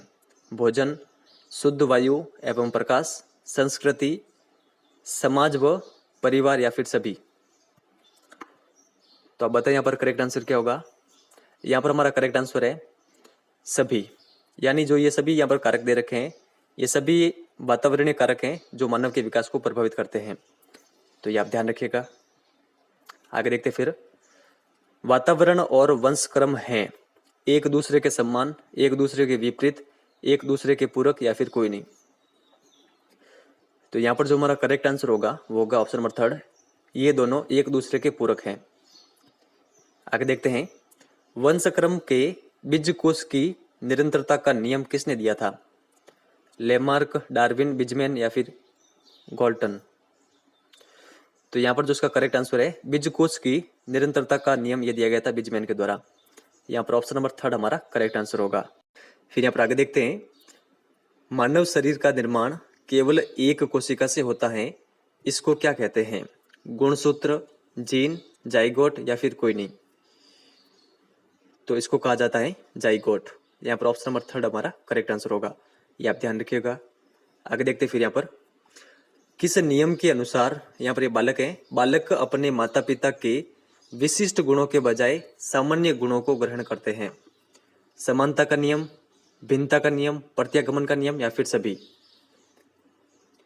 तो यहाँ पर जो हमारा करेक्ट आंसर होगा, देखिए समानता का नियम तो होगा नहीं, क्योंकि अगर सभी गुण माता पिता के समान होते तभी होगा समानता का नियम, और अगर बिल्कुल ही विपरीत हैं तो होगा भिन्नता का नियम। तो ये दोनों नहीं होंगे। यहाँ पर इसका सही आंसर होगा प्रत्यागमन का नियम। ऑप्शन नंबर थर्ड इसका करेक्ट आंसर होगा। इसमें जो बालक होता है वो अपने माता पिता के विशिष्ट गुणों के बजाय सामान्य गुणों को ग्रहण करते हैं। किस युक्ति में अवांछनीय विचारों, भावों और यादों को चेतन मन में धकेल दिया जाता है क्योंकि उसे याद करना कष्टपूर्ण या भय पैदा करने वाला होता है? तर्क संगतीकरण, दमन, प्रतिस्थापन या फिर प्रक्षेपण। तो आप बताएं यहाँ पर करेक्ट आंसर क्या होगा। यहाँ पर हमारा करेक्ट आंसर होगा, ये युक्ति है दमन। ऑप्शन नंबर सेकंड इसका करेक्ट आंसर होगा, ये आप ध्यान रखिएगा। आगे देखते हैं यहाँ पर, व्यक्ति अपनी गलतियों से उत्पन्न चिंता को बाहरी वातावरण या संसार पर प्रक्षेपित कर देता है, जैसे मैं उसे घृणा करता हूं के बजाय वह मुझसे घृणा करती है, कहा जाता है। यह रक्षा युक्ति होगी। तर्क संगतीकरण, दमन, प्रतिस्थापन या फिर प्रक्षेपण। तो आप बताएं यहाँ पर करेक्ट आंसर क्या होगा। यहाँ पर जो हमारा करेक्ट आंसर होगा वो होगा ऑप्शन नंबर फोर्थ, प्रक्षेपण। तो ये आप ध्यान रखिएगा, यानी कोई भी व्यक्ति है इसमें वो खुद की गलती स्वीकार नहीं करता है, दूसरों में गलतियां निकाल देता है। जैसे कि उदाहरण दे रखा है यहाँ पर, मैं उससे घृणा नहीं करता हूँ, बजाय वो मुझसे घृणा करती है। तो ये आप ध्यान रखिएगा। आगे देखते हैं यहाँ पर, वंशानुक्रम उन सीमाओं को निश्चित करता है जिसके आगे बालक का विकास नहीं किया जा सकता। इसी प्रकार जीवन के प्रारंभिक वर्षों में दूषित वातावरण, कुपोषण या गंभीर रोग जन्मजात योग्यताओं को कुंठित या निर्बल बना देते हैं। ऐसा किसके द्वारा कहा गया था? स्किनर, गैरिसन वान्य, क्रो एंड क्रो या फिर जेसल? तो यहाँ पर जो हमारा करेक्ट आंसर होगा, वंशानुक्रम और जो वातावरण है इनसे संबंधित ये परिभाषाएं ये दी गई थी स्किनर के द्वारा। ऑप्शन नंबर फर्स्ट इसका करेक्ट आंसर होगा। तो ये आप ध्यान रखिएगा। आगे देखते हैं यहाँ पर, जीन किस पर विद्यमान रहते हैं? कोशिकाओं पर, माइक्रोसोम्स पर, माइटोकॉन्ड्रिया पर या फिर गुणसूत्र पर? तो यहाँ पर इसका करेक्ट आंसर होगा, जीन ये विद्यमान रहते हैं गुणसूत्रों पर। यहाँ पर ऑप्शन नंबर फोर्थ हमारा करेक्ट आंसर होगा। आगे देखते हैं यहाँ पर, अन्य व्यक्ति के व्यवहार को स्वयं के व्यवहार की तरह अपनाना, जैसे कि माता पिता के मूल्यों को बालक द्वारा स्वयं के मूल्यों के रूप में किया जाता है, यह युक्ति है। प्रतिस्थापन, प्रक्षेपण, अंतर्वेशन या फिर प्रतिक्रिया निर्माण? तो यहाँ पर जो हमारा करेक्ट आंसर होगा वो होगा ऑप्शन नंबर थर्ड, अंतर्वेशन। तो ये आप ध्यान रखिएगा। देखिए, जितनी भी रक्षा युक्तियां दे रखी हैं इनसे रीट एग्जाम में हर बार क्वेश्चन आए हैं, ये आपके लिए काफी अधिक इंपॉर्टेंट है, तो इनके बारे में आपको पता होना चाहिए। आगे देखते हैं यहाँ पर, शरीर संबंधी दृष्टिकोण व्यक्ति के विभिन्न अंगों के विकास में सामंजस्य और परस्पर संबंध पर बल देता है, यह कथन है। तो यह कथन किसका है बताएं? कुपुस्वामी, गैरिसन वान्य, लेमार्क या फिर कोई नहीं? तो यहाँ पर जो ये कथन दे रखा है ये कथन है गैरिसन व अन्य का। तो यहाँ पर ऑप्शन नंबर सेकंड हमारा करेक्ट आंसर होगा। देखिए, जितनी भी ये परिभाषा आ रही है ये आपको किसी भी पुस्तक में नहीं मिलने वाली है, तो आप इन सभी को कहीं पर नोट डाउन जरूर करिएगा, ये आपके लिए काफी अधिक इंपॉर्टेंट है। आगे देखते हैं यहाँ पर, अर्जित गुणों के स्थानांतरण के नियम का प्रतिपादन किसके द्वारा किया गया था? लेमार्क, डार्विन, बिजमैन या फिर गोल्डन? तो यहाँ पर जो हमारा करेक्ट आंसर होगा, अर्जित गुणों के स्थानांतरण के नियम का प्रतिपादन यह किया गया था लेमार्क के द्वारा। तो ये आप ध्यान रखिएगा। और इन्होंने किस पर प्रयोग किया था? जिराफ की गर्दन पर। तो ये आप ध्यान रखिएगा। आगे देखते हैं यहाँ पर, विकास से संबंधित ये परिभाषा है जो कि आपके पुस्तक में दे रखी है। विकास अभिवृद्धि के संप्रत्यय की अपेक्षा अधिक व्यापक है। इसका अवलोकन, मूल्यांकन एवं कुछ सीमा तक तीन रूपों शरीर रचनात्मक, शरीर क्रिया विज्ञानात्मक एवं व्यवहारात्मक में मापन किया जा सकता है। व्यवहारात्मक संकेत ही विकास के सर्वाधिक व्यापक परिचायक हैं। उक्त परिभाषा है। तो यह परिभाषा किसके द्वारा दी गई? गेसल, हर्लॉक, सोरेनसन या फिर गॉर्डन? तो आप बताएं यहाँ पर करेक्ट आंसर क्या होगा? तो यहाँ पर जो हमारा करेक्ट आंसर है, ये जो परिभाषा दे रखी है ये है गेसल की परिभाषा। ऑप्शन नंबर फर्स्ट हमारा करेक्ट आंसर होगा। तो ये आप ध्यान रखिएगा। कीवर्ड के रूप में आप फर्स्ट लाइन को ये आप ध्यान रखिएगा, विकास अभिवृद्धि के संप्रत्यय की अपेक्षा अधिक व्यापक है। ये फर्स्ट लाइन आप ध्यान रखिएगा। ऐसा किसके द्वारा कहा गया? तो गेसल के द्वारा। और आप ये भी ध्यान रख सकते हैं, इसमें तीन रूप बताए गए हैं, एक ये और एक ये। तो ये भी आप ध्यान रख सकते हैं। कीवर्ड के रूप में आप ध्यान रखेंगे तो आपको अधिक दिन तक याद रहेगी। आगे देखते फिर, अपनी भावनाओं या व्यवहार के बिल्कुल विपरीत प्रतिक्रिया विकसित करना, जैसे यहाँ पर घृणा है, ये घृणा के स्थान पर प्रेम करना, यहाँ पर कौन सी रक्षा युक्ति होगी? तो आप बताएं, प्रतिस्थापन, प्रक्षेपण, अंतर्वेशन या फिर प्रतिक्रिया निर्माण? तो यहाँ पर जो हमारा करेक्ट आंसर होगा वो होगा ऑप्शन नंबर फोर्थ, प्रतिक्रिया निर्माण। तो ये आप ध्यान रखिएगा, ऑप्शन नंबर फोर्थ इसका करेक्ट आंसर है। आगे देखते फिर, जो वंशानुक्रम है उसका निर्धारक कहलाता है गुणसूत्र, जीन, कोशिका या फिर जाइगोट? तो वंशानुक्रम का निर्धारक ये कहलाता है जीन। तो ऑप्शन नंबर सेकंड हमारा करेक्ट आंसर होगा। ये क्वेश्चन काफी अधिक इंपॉर्टेंट है, तो ये आप ध्यान रखिएगा। आगे देखते हैं यहाँ पर, जीवन की मनोवृत्ति की ऊर्जा को सिगमंड फ्रायड ने क्या कहा है? चेतन मन, लिबिडो, मानस ऊर्जा या फिर कोई नहीं। तो यहाँ पर हमारा करेक्ट आंसर होगा जीवन की मनोवृत्ति की ऊर्जा को सिगमंड फ्रायड के द्वारा कहा गया है लिबिडो। यहाँ पर ऑप्शन नंबर सेकंड इसका करेक्ट आंसर है, ये आप ध्यान रखिएगा। आगे देखते हैं। एरिक्सन के अनुसार मनोसामाजिक विकास सिद्धांत की कितनी अवस्थाएं हैं? तो कितनी आप बताएं, 4, 5, 8 या फिर 10। तो यहाँ पर जो हमारा करेक्ट आंसर होगा वो होगा ऑप्शन नंबर थर्ड, 8 अवस्थाएं हैं। फिर नेक्स्ट यहाँ पर आगे देखते हैं। विकास में पूर्ण से अंगों की ओर एवं अंगों से पूर्ण की ओर गति निहित रहती है। विभिन्न अंगों का एकीकरण ही गतियों की सरलता को संभव बनाता है, उक्त कथन है। तो ये कथन किसका है बताइए, गैरिसन, कुपुस्वामी, युंग या फिर मार्गेट मीड का। तो यहाँ पर जो ये कथन दे रखा है विकास के संबंध में, ये कथन है कुपुस्वामी का। यहाँ पर ऑप्शन नंबर सेकंड हमारा करेक्ट आंसर होगा, तो ये आप ध्यान रखिएगा। आगे देखते हैं। यहाँ पर व्यक्ति के विकास में जातीय संस्कृति का बड़ा हाथ है। जातीय संस्कृति के अनुरूप ही व्यक्ति का विकास होता है, ये कथन किसका है? तो यहाँ पर जो ये कथन दे रखा है ये कथन है युंग का। यहाँ पर ऑप्शन नंबर थर्ड हमारा करेक्ट आंसर होगा। आगे देखते हैं। विभिन्न व्यक्तियों के विकास की गति में भिन्नता होती है और यह विभिन्नता विकास के संपूर्ण काल में यथावत बनी रहती है, उक्त कथन है। तो यह कथन किसका है बताएं, गैरिसन व अन्य, डगलस व हॉलैंड, क्रो एंड क्रो या फिर हरलॉक।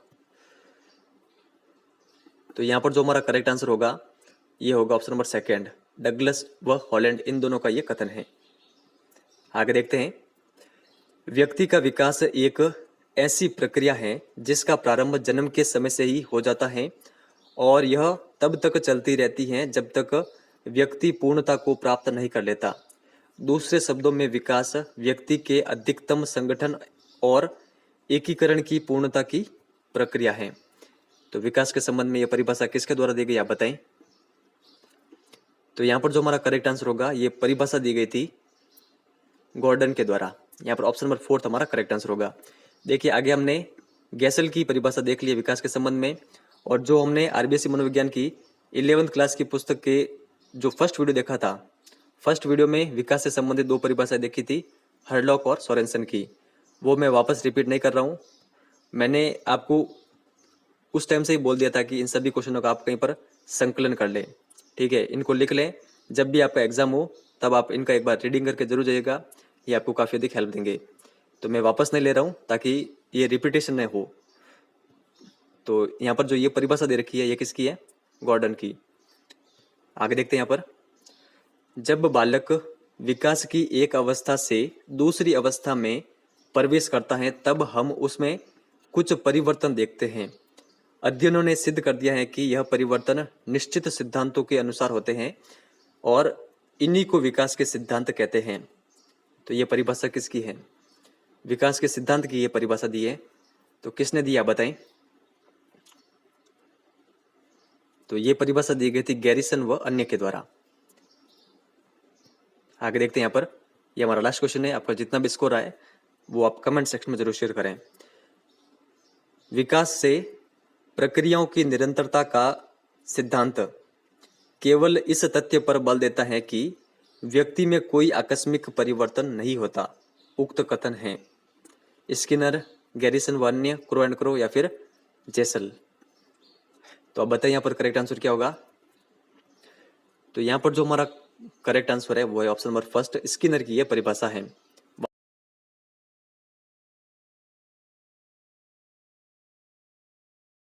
अव्यक्त अधिगम के क्षेत्र में महत्वपूर्ण योगदान किसका है, टॉलमैन, कोहलर, कोफका या फिर कोई नहीं। तो यहाँ पर इसका करेक्ट आंसर है टॉलमैन का है, ऑप्शन नंबर फर्स्ट इसका करेक्ट आंसर होगा। आगे देखते हैं। पावलोव के प्रयोग में भोजन है, तो भोजन क्या आप बताएं। अन्न अनुबंधित उद्दीपक, अन्न अनुबंधित अनुक्रिया, अनुबंधित उद्दीपक या फिर अनुबंधित अनुक्रिया। तो यहाँ पर जो हमारा करेक्ट आंसर होगा पावलोव के प्रयोग में भोजन है अन्न अनुबंधित उद्दीपक, यानी unconditional stimulus. Option number first इसका करेक्ट आंसर होगा, ये आप ध्यान रखिएगा। आगे देखते हैं यहाँ पर, चिन्ह, प्रतीक, संख्या, संप्रत्यय, अक्षर, अक्षरों के समूह, वाक्य इत्यादि के अर्थ सीखने तथा उनके आशय को समझने से संबंधित अधिगम कौन सा है? अंतर्दृष्टि अधिगम, अव्यक्त अधिगम, वाचिक अधिगम या फिर कोई नहीं? तो यहाँ पर जो हमारा करेक्ट आंसर होगा ये है वाचिक अधिगम। तो ऑप्शन नंबर थर्ड इसका करेक्ट है। आगे देखते हैं, सबसे सरल प्रकार का सीखना जो साहचर्य पर आधारित होता है कहलाता है? अधिगम, अनुबंधन, संज्ञान या फिर परिपक्वता? तो यहाँ पर जो इसका करेक्ट आंसर है, सबसे सरल प्रकार से सीखना जो साहचर्य पर आधारित होता है वो है अनुबंधन। यहाँ पर ऑप्शन नंबर सेकंड इसका करेक्ट आंसर है। आगे देखते हैं, मनोविज्ञान में अनुबंधन के कितने प्रकार होते हैं? 1, 2, 3 या फिर 4? तो यहाँ पर जो इसका करेक्ट आंसर होगा वो होगा 2। मनोविज्ञान में अनुबंधन के 2 प्रकार होते हैं। कौन कौन से? एक प्राचीन अनुबंधन और एक क्रियात्मक अनुबंधन। तो ये आप ध्यान रखिएगा। आगे देखते हैं यहाँ पर, किस सिद्धांत के अनुसार जब एक तटस्थ उद्दीपक को स्वाभाविक उद्दीपक के साथ युग्मित कर प्रस्तुत किया जाता है तो कुछ प्रयासों के पश्चात प्राणी उस उद्दीपक के प्रति भी वैसे ही अनुक्रिया करने लगता है जो वह स्वाभाविक उद्दीपक के साथ करता है? तो ये कौन सा सिद्धांत है आप बताएं? प्राचीन अनुबंधन सिद्धांत, क्रिया प्रसूत अनुबंधन सिद्धांत, उद्दीपक अनुक्रिया सिद्धांत या फिर सभी? तो यहाँ पर जो हमारा करेक्ट आंसर होगा, यहाँ पर ये जो दे रखा है ये एक उदाहरण है प्राचीन अनुबंधन सिद्धांत का।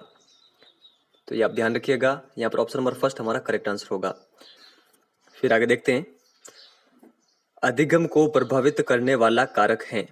वातावरण, आयु तथा परिपक्वता, थकान, संवेगात्मक स्थिति या फिर सभी? तो यहाँ पर जो उसका करेक्ट आंसर है, अधिगम को प्रभावित करने वाले ये सभी कारक होते हैं। तो ये आप ध्यान रखिएगा। आगे देखते हैं यहाँ पर, कौन सा अनुबंधन अधिगम का एक ऐसा प्रकार है जिसमें अनुक्रिया को पुनर्बलन द्वारा मजबूत बनाया जाता है? तो आप बताइए, प्राचीन अनुबंधन में, क्रिया प्रसूत अनुबंधन में, स्वाभाविक अनुबंधन में या फिर कोई नहीं? तो यहाँ पर ये पुनर्बलन वर्ड यूज हो रहा है, तो आपका आंसर होना चाहिए क्रिया प्रसूत अनुबंधन के सिद्धांत में। यहाँ पर ऑप्शन नंबर सेकंड हमारा करेक्ट आंसर होगा। आगे देखते हैं यहाँ पर, किस अधिगम में मॉडल के व्यवहार का परीक्षण कर ज्ञान अर्जित किया जाता है? वाचिक अधिगम में, सांकेतिक अधिगम में, प्रेक्षणात्मक अधिगम में या फिर अर्थपूर्ण अधिगम में? तो यहाँ पर जो उसका करेक्ट आंसर होगा वो होगा ऑप्शन नंबर थर्ड, प्रेक्षणात्मक अधिगम में। इसमें मॉडल के व्यवहार का परीक्षण कर ज्ञान को अर्जित किया जाता है। आगे देखते हैं, बंडूरा ने अध्ययनों द्वारा शिक्षण अधिगम के कितने तत्व बताए हैं? तो बताए यहाँ पर करेक्ट आंसर क्या होगा? तो इन्होंने बताए 4 तत्व। कौन कौन से? अवधान, स्मृति, अनुकरण और अभिप्रेरणा। तो ये आप कंटिन्यूअसली ध्यान रखिएगा, ये काफी अधिक इंपॉर्टेंट है। आगे देखते हैं, थॉर्नडाइक के किस नियम के अनुसार यदि एक अनुक्रिया के संतोषजनक परिणाम होते हैं तो उसकी पुनरावृत्ति होती है? तत्परता का नियम, अभ्यास का नियम, प्रभाव का नियम या फिर कोई नहीं? तो यहाँ पर जो इसका करेक्ट आंसर होगा ये होगा प्रभाव का नियम। ऑप्शन नंबर थर्ड इसका करेक्ट आंसर है। तो ये आप ध्यान रखिएगा। आगे देखते हैं, निम्न में से कौन सा पुनर्बलन का प्रकार है? प्राथमिक पुनर्बलन, द्वितीयक पुनर्बलन, धनात्मक पुनर्बलन, ऋणात्मक पुनर्बलन या फिर सभी? तो ये सभी पुनर्बलन के प्रकार होते हैं, तो सभी इसका करेक्ट आंसर होगा।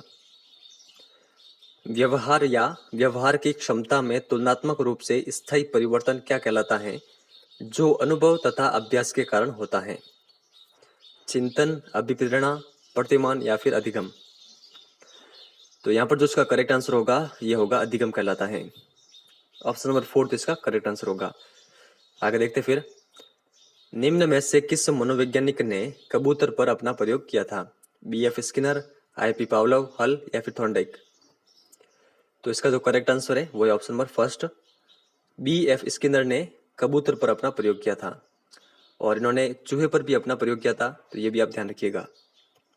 आगे देखते हैं यहाँ पर, ऐसी कोई भी घटना या उद्दीपक जो किसी वांछित अनुक्रिया के घटित होने की संभावना को बढ़ाता है, क्या कहलाता है? अनुबंधन, पुनर्बलन, उद्दीपन या फिर अनुक्रिया।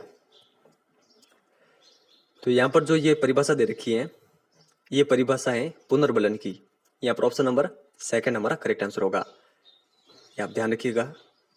आगे देखते हैं यहाँ पर, क्रिया प्रसूत अनुबंधन के बारे में सत्य कथन है।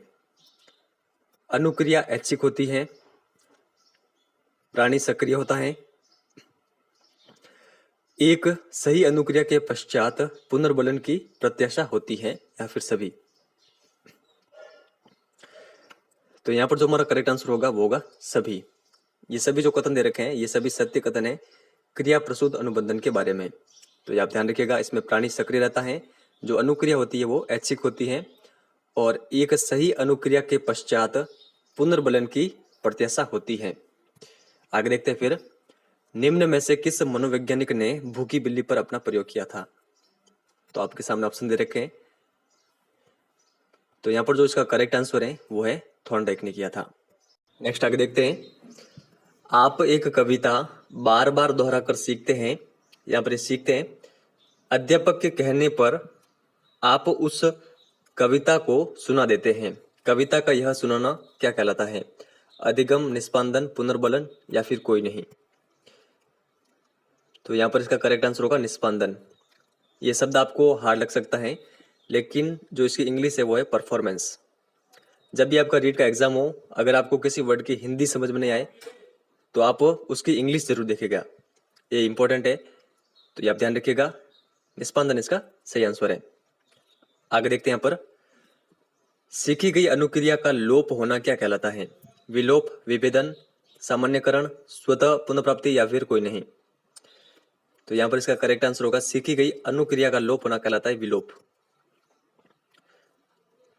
चरित्रहीन माता पिता की संतानें चरित्रहीन होती हैं, ऐसा किसके द्वारा कहा गया था?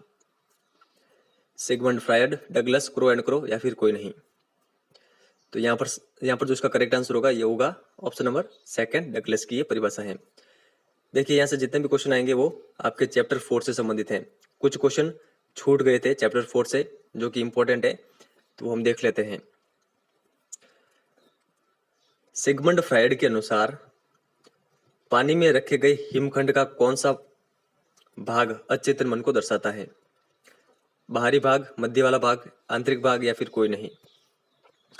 तो अचेतन मन को दर्शाता है जो आंतरिक भाग है, जो हिमखंड का आंतरिक भाग जो कि जल के अंतर्गत है, ये किसको दर्शाता है? अचेतन मन को दर्शाता है। और जो बाहरी भाग है वो दर्शाता है चेतन मन को, और जो मध्य वाला भाग है वो अर्धचेतन मन को या फिर अवचेतन मन को, आप ध्यान रखिएगा। आगे देखते हैं यहाँ पर, माता से दंड मिलने पर बालक क्रोधित होकर अपना क्रोध अपने खिलौने या अपने छोटे भाई बहनों पर निकालता है। तो यहाँ पर ये रक्षा युक्ति कौन सी है? प्रक्षेपण, प्रतिस्थापन, दमन या फिर कोई नहीं। तो लास्ट वीडियो में हमने प्रक्षेपण का भी उदाहरण देखा था और दमन का भी उदाहरण देखा था। ये जो उदाहरण है ये किसका है? ये प्रतिस्थापन का एक उदाहरण है, तो ये आप ध्यान रखिएगा। आगे देखते हैं यहाँ पर, सिगमंड फ्रायड के मनोलैंगिक विकास सिद्धांत की मुख्य अवस्था का समय है, तो आप बताएं। तो यहाँ पर जो उसका करेक्ट आंसर है वो है जन्म से लगाकर 18 माह तक। इस पुस्तक में ये दे रखा है, तो ये आप ध्यान रखिएगा, ऑप्शन नंबर फर्स्ट इसका करेक्ट आंसर है। और जो सिगमंड फ्रायड है इन्होंने मनोलैंगिक विकास सिद्धांत की 5 अवस्थाएं बताई है। कौन कौन सी बताई है ये मैं आपको कई बार बता चुका हूँ, तो आप कमेंट सेक्शन में लिख के जरूर बताएं अगर आपको आती है तो। आगे देखते हैं यहाँ पर, फ्रायड के अनुसार किस प्रकार का मन हमारे व्यवहार और अनुभवों को लगातार प्रभावित करता है जिसके प्रभाव के बारे में हम जानते भी नहीं हैं? चेतन मन, अवचेतन मन, अचेतन मन या फिर कोई नहीं। तो यहाँ पर जो उसका करेक्ट आंसर है ये है अचेतन मन। ऑप्शन नंबर थर्ड हमारा करेक्ट आंसर होगा। आगे देखते हैं यहाँ पर, एरिक्सन के मनोसामाजिक विकास सिद्धांत की कौन सी अवस्था उद्यमिता बनाम हीन भावना है? दूसरी, चौथी, छठी या फिर 8वीं? तो ये अवस्था है उद्यमिता बनाम हीन भावना, चौथी अवस्था। ऑप्शन नंबर सेकंड हमारा करेक्ट आंसर है।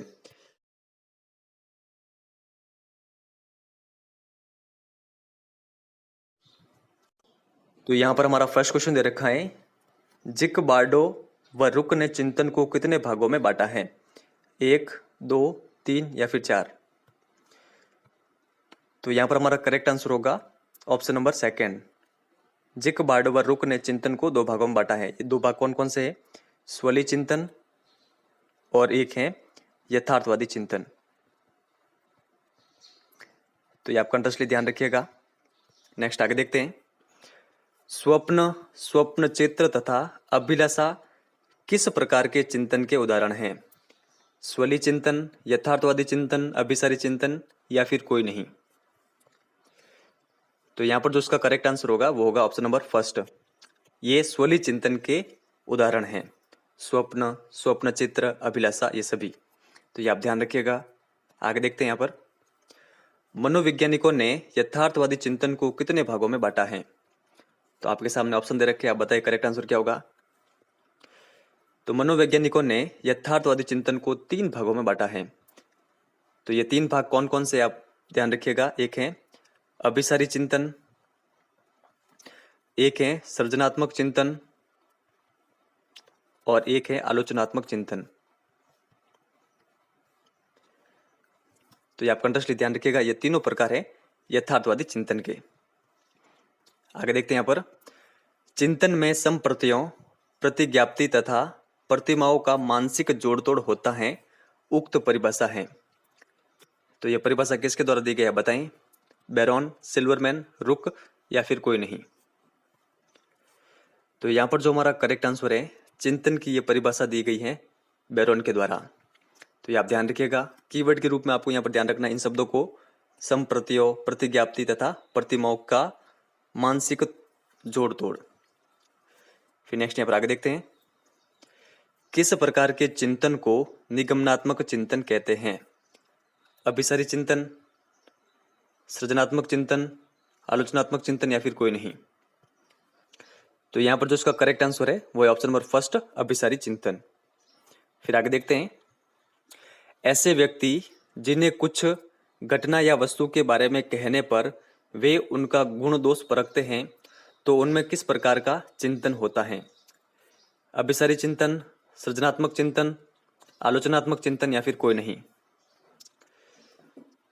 तो यहाँ पर जो इसका करेक्ट आंसर होगा वो होगा ऑप्शन नंबर थर्ड, आलोचनात्मक चिंतन होता है इस प्रकार के लोगों में, जो किसी भी घटना या फिर वस्तु के बारे में उनके गुण दोषों को परखते हैं।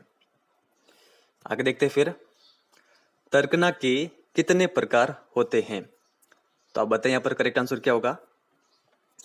इसका जो करेक्ट आंसर है, तर्कना के प्रकार होते हैं 4। 4 प्रकार कौन कौन से? एक होता है निगमनात्मक तर्कना, एक होता है आगमनात्मक तर्कना, एक होता है आलोचनात्मक तर्कना और एक होता है सादृश्यवादी तर्कना। तो ये आप ध्यान रखिएगा।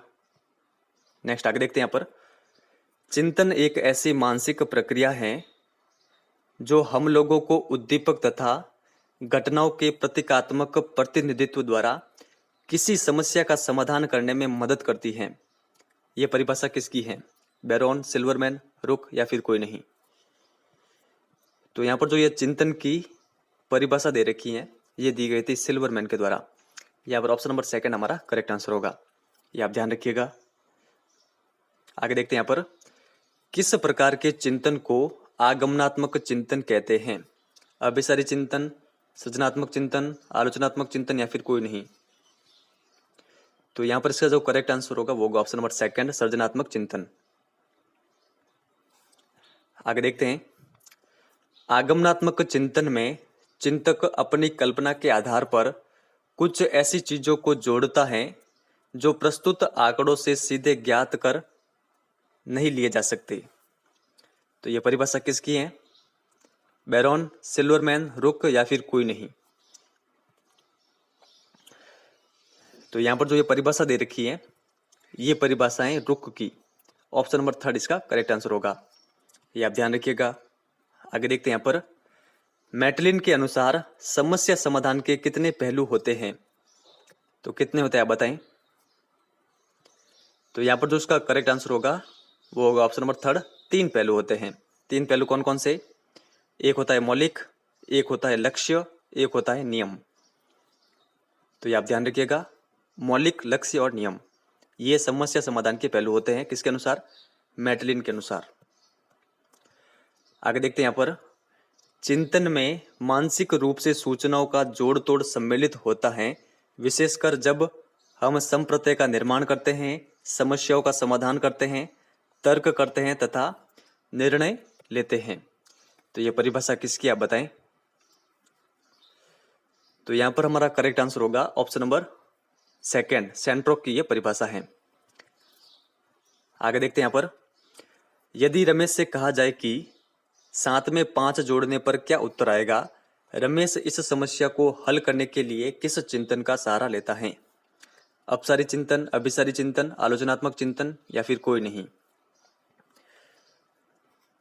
तो यहां पर इसका करेक्ट आंसर होगा ऑप्शन नंबर सेकंड, अभिसारी चिंतन। आगे देखते हैं, चिंतन सदैव किसकी ओर उन्मुख होता है? ज्ञान की ओर, मानसिक खोज की ओर, लक्ष्य की ओर या फिर कोई नहीं।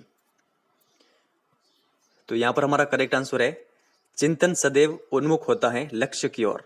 ऑप्शन नंबर थर्ड इसका करेक्ट आंसर होगा।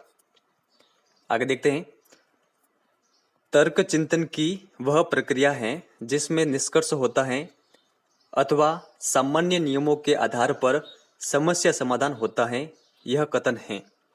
तो यह कथन किसका है, बताएं। Crow and Crow, James Drever, Sigmund Freud या फिर कोई नहीं। तो ये कथन है जेम्स ड्रेवर का। ऑप्शन नंबर सेकंड हमारा करेक्ट आंसर होगा, ये आप ध्यान रखिएगा। नेक्स्ट आगे देखते हैं यहाँ पर, निम्न में से कौन सा चिंतन का मूल तत्व है? मानसिक प्रतिमा, तर्कना, निर्णयन, समस्या समाधान या फिर सभी। तो यहाँ पर हमारा करेक्ट आंसर होगा ऑप्शन नंबर फिफ्थ, सभी। यानी जो यहाँ पर चारों दे रखे हैं, ये चारों चिंतन के मूल तत्व हैं।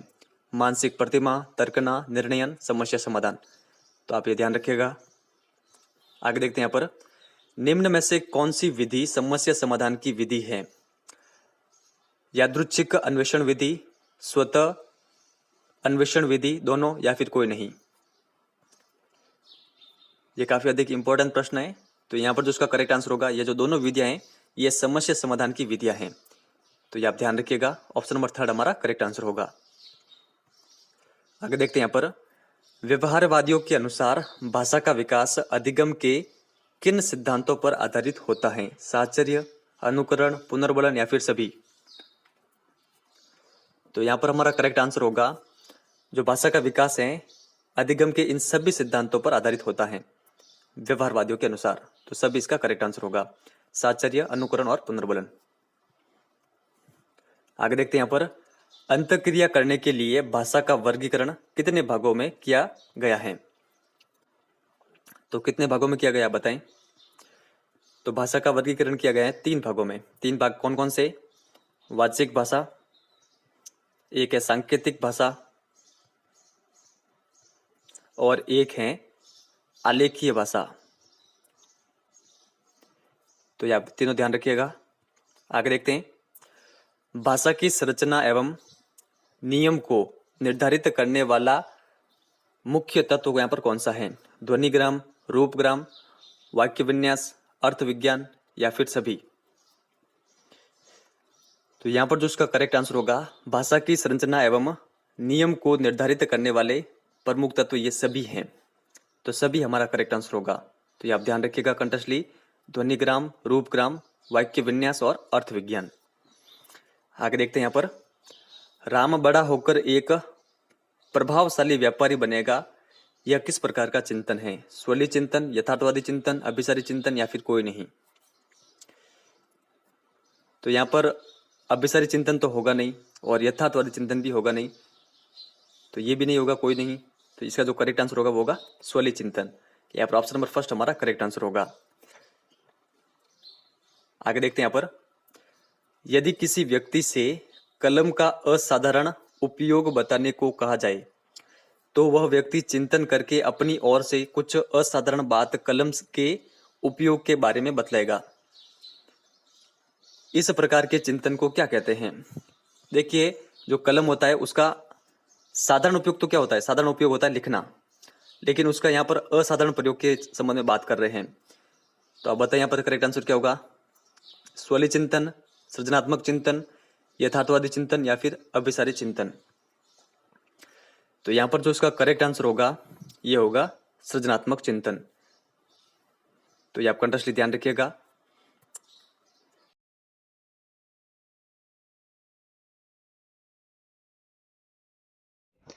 मोटिवेशन शब्द किस भाषा के शब्द से बना है? लैटिन, फ्रेंच, स्पेनिश या फिर इंग्लिश? तो यहाँ पर जो इसका करेक्ट आंसर होगा वो होगा ऑप्शन नंबर फर्स्ट। मोटिवेशन शब्द ये बना है लैटिन भाषा के एक शब्द से। वो शब्द कौन सा है? वो शब्द है मोवियर। ये आप ध्यान रखिएगा। और इसका अर्थ क्या होता है? इसका शाब्दिक अर्थ होता है गति, गति करना या गति प्रदान करना। तो ये आप ध्यान रखिएगा। और जो ये मोटिवेशन शब्द है ये किस प्रकार का शब्द है? ये एक इंग्लिश शब्द है। ठीक है, तो ये आप ध्यान रखिएगा। आगे देखते फिर, निम्न में से कौन सा अभिप्रेरणात्मक चक्र का तत्व है? आवश्यकता, प्रणोद, प्रोत्साहन या फिर सभी? तो यहाँ पर जो इसका करेक्ट आंसर होगा वो होगा सभी। ये सभी अभिप्रेरणात्मक चक्र के तत्व हैं, या फिर हम ऐसे भी कह सकते हैं ये सभी अभिप्रेरणा के स्रोत हैं। आवश्यकता, प्रणोद, प्रोत्साहन। आगे देखते फिर, तनाव व क्रियाशीलता की अवस्था कहलाती है। आवश्यकता, प्रणोद, प्रोत्साहन या फिर सभी? तो आप बताएं यहाँ पर करेक्ट क्या होगा? तो यहाँ पर इसका करेक्ट आंसर है तनाव व क्रियाशीलता की अवस्था कहलाती है प्रणोद। ऑप्शन नंबर सेकंड इसका करेक्ट आंसर होगा। ये आप कंठस्थली ध्यान रखिएगा। आगे देखते हैं यहाँ पर, किसके तहत व्यक्ति का व्यवहार लक्ष्य को प्राप्त करने की दिशा में अग्रसर होता है? अधिगम के तहत, अभिप्रेरणा के तहत, आवश्यकता के तहत या फिर प्रणोदन के तहत? तो आप बताएं यहाँ पर करेक्ट आंसर क्या होगा? तो यहाँ पर जो इसका करेक्ट आंसर है वो होगा हमारा ऑप्शन नंबर फोर्थ, प्रणोदन। अधिकतर ने अभिप्रेरणा लगाया होगा, लेकिन इसका जो करेक्ट आंसर है वो है प्रणोदन। देखिए, जो अभिप्रेरणा है इसके जो इंपॉर्टेंट स्रोत हैं वो है आवश्यकता। आवश्यकता के बाद में क्या है? आवश्यकता के बाद में है प्रणोदन। ठीक है, और फिर हम किसकी प्राप्ति करते हैं? लक्ष्य की। तो क्वेश्चन में भी यही पूछ रहा है, किसके तहत व्यक्ति का व्यवहार लक्ष्य को प्राप्त करने की दिशा की ओर अग्रसर होता है? तो प्रणोदन के तहत ही व्यक्ति का जो व्यवहार होता है वो लक्ष्य को प्राप्त करने की दिशा की ओर अग्रसर होता है। तो इसका जो करेक्ट आंसर है वो है प्रणोदन। इस पुस्तक में यही दे रखा है। आगे देखते हैं, निम्न में से कौन सा अभिप्रेरणात्मक चक्र का सही सोपान है? ये काफी अधिक इंपॉर्टेंट प्रश्न है। इस तरह के जो क्वेश्चन है वो एग्जाम में हमें देखने को मिलते हैं। तो आप बताएं यहाँ पर करेक्ट आंसर क्या होगा? तो यहाँ पर जो इसका करेक्ट आंसर है वो है ऑप्शन नंबर फर्स्ट। देखिए, ये जो दे रखा है ये अभिप्रेरणात्मक चक्र का सही सोपान है। सबसे पहले आवश्यकता आएगी, फिर अंतर्नोद, फिर उद्वेलन, फिर लक्ष्य, फिर उपलब्धि, फिर उद्वेलन की कमी। ये इसका एकदम सही सोपान है। तो ये आप कंठस्थली ध्यान रखिएगा। आवश्यकता, अंतर्नोद, उद्वेलन, लक्ष्य, उपलब्धि और उद्वेलन की कमी। आगे देखते फिर, प्रोत्साहन कितने प्रकार का होता है? तो यहाँ पर जो इसका करेक्ट आंसर होगा वो होगा ऑप्शन नंबर सेकंड। प्रोत्साहन दो प्रकार का होता है। तो ये दो प्रकार कौन कौन से? धनात्मक और ऋणात्मक। आगे देखते फिर, निम्न में से कौन सा जैविक अभिप्रेरक है? भूख, प्यास, नींद, काम या फिर सभी? तो यहाँ पर जो इसका करेक्ट आंसर होगा ये सभी क्या है? जैविक अभिप्रेरक है। भूख, प्यास, नींद और काम, तो सभी हमारा करेक्ट आंसर होगा। मुख्यतः अभिप्रेरण कितने प्रकार का होता है? तो आप बताएं यहाँ पर करेक्ट आंसर क्या होगा? तो यहाँ पर जो इसका करेक्ट आंसर है मुख्यतः अभिप्रेरण ये होता है दो प्रकार का। और ये दो प्रकार कौन कौन से हैं? ये है, एक है जैविक अभिप्रेरण और एक होता है मनोसामाजिक अभिप्रेरण। तो ये आप ध्यान रखिएगा। इस पुस्तक में यही दे रखे हैं, इंपॉर्टेंट है, ये आपको ध्यान में होना चाहिए। आगे देखते फिर, ये क्वेश्चन पिछली बार रीट एग्जाम में आया था।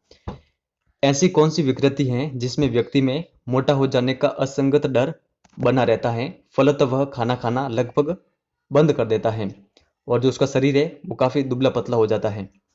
तो आप बताएं यहाँ पर करेक्ट आंसर क्या होगा? Bulimia nervosa, anorexia nervosa, dyslexia या फिर कोई नहीं?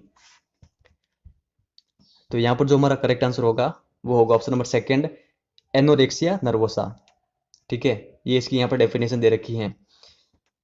तो क्या है, वापस देखते हैं। एनोरेक्सिया नर्वोसा, इसमें व्यक्ति में मोटा हो जाने का असंगत डर बना रहता है। व्यक्ति को लगता है कि मैं मोटा हो जाऊंगा, फलतः वह खाना खाना लगभग बंद कर देता है, यानी वो खाना ही नहीं खाता है। ठीक है, तो इससे वो क्या होगा? वो काफी अधिक पतला हो जाएगा। तो ये जो समस्या है, ये जो विकृति है, इसी को कहते हैं एनोरेक्सिया नर्वोसा। आगे देखते हैं फिर, व्यक्ति में बार बार खाने की असाधारण इच्छा होती है जिसके तहत वह बहुत अधिक खाता है और शरीर का जो वजन होता है जरूरत से ज्यादा बढ़ जाता है। तो यह विकृति कौन सी है? तो आप बताएं यहाँ पर करेक्ट आंसर क्या होगा।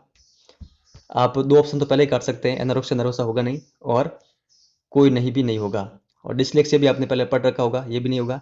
तो इसका करेक्ट आंसर क्या होगा? इसका करेक्ट आंसर होगा बुलिमिया नर्वोसा। ठीक है, दोनों उल्टे हैं, एनोरेक्सिया नर्वोसा और बुलिमिया नर्वोसा। इसमें व्यक्ति अपने आप को भूखा रखता है और इसमें अधिक खाना खाता है। तो आप ध्यान रखिएगा। वापस देखते हैं बुलिमिया नर्वोसा को, व्यक्ति में बार बार खाने की असाधारण इच्छा होती है जिसके कारण वह बहुत अधिक खाता है, जिससे उसका शरीर का वजन जरूरत से ज़्यादा बढ़ जाता है। और ये विकृति कौन सी है? तो यह है बुलिमिया नर्वोसा। ये आप ध्यान रखिएगा। क्या आपको पता है डिसलेक्सिया क्या है? अगर आपको पता है तो आप कमेंट सेक्शन में लिख के बता सकते हैं। आगे देखते हैं फिर, प्यास दो शारीरिक क्रियाओं का परिणाम है, एक कोशिकाओं में पानी की कमी, दूसरा रक्त की मात्रा में कमी, किस सिद्धांत के अनुसार? तो आप बताइए, भूख प्यास का सिद्धांत, डबल डिप्लेशन सिद्धांत, हार्मोन इफेक्ट सिद्धांत, या फिर कोई नहीं? तो यहाँ पर जो ये ऊपर कथन दे रखा है, प्यास दो शारीरिक क्रियाओं का परिणाम है, एक कोशिकाओं में पानी की कमी, दूसरा रक्त की मात्रा में कमी, ये है सिद्धांत डबल डिप्लेशन सिद्धांत के अनुसार। तो यहाँ पर ऑप्शन नंबर सेकंड हमारा करेक्ट आंसर होगा। तो ये आप ध्यान रखिएगा। आगे देखते फिर, किस तंत्रिका तंत्र का कार्य शरीर में पानी की कमी की सूचना देना है? तो आप बताइए करेक्ट आंसर क्या होगा। इसका जो करेक्ट आंसर है वो option number second, osmo receptors तंत्रिका तंत्र का। ठीक है, इसका क्या क्या काम है?